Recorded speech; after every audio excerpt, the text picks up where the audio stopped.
The people's interests are contained in the 10-point agenda, which was clearly stated by our party and signed between our party leader and the party leader of Kenya Kwanza, William Samoei Ruto. And we are keenly watching the implementation of those sections of the arrangement or the agreements we had with them. Now, as to whether we shall be successful in the implementation, only God knows. We are not yet there, and those who are talking of 1 term or 2 term, that is not yet our party policy.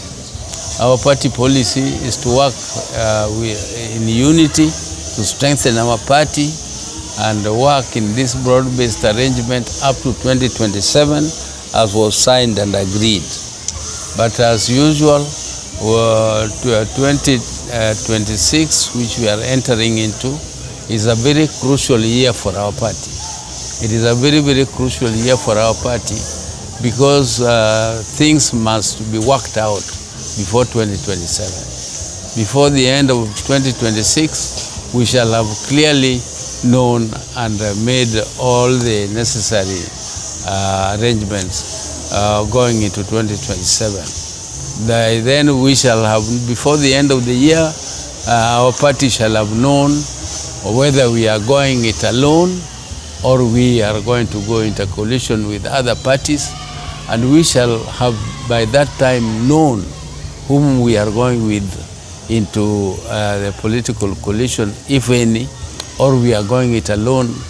And of course, if we are going it alone, I want to make it absolutely clear that our constitution already has a presidential candidate for our party. And that presidential candidate is clearly stated in the constitution of our party. And it is the party leader. And it is the party leader speaking.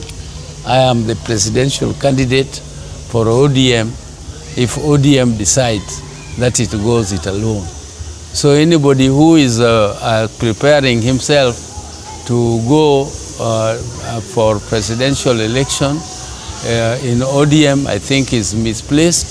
If they want to go for presidential candidacy, they should look for another party. But this particular party, the presidential candidacy is already decided by its own constitution. So we are going to, as we move forward, we are going to decide whether we go it alone or we go it with other parties. If we decide to go it alone, we are there. So anybody who is saying ODM is sold to other parties is also daydreaming. ODM is strong and it is kicking, it is up, and it is not about to be sold. And it will never be sold. And if it is to be sold, I don't know at what price. This party is too big to be sold to anybody. And I don't know if there is anybody in Kenya who can afford the price of ODM. It could be too expensive for them.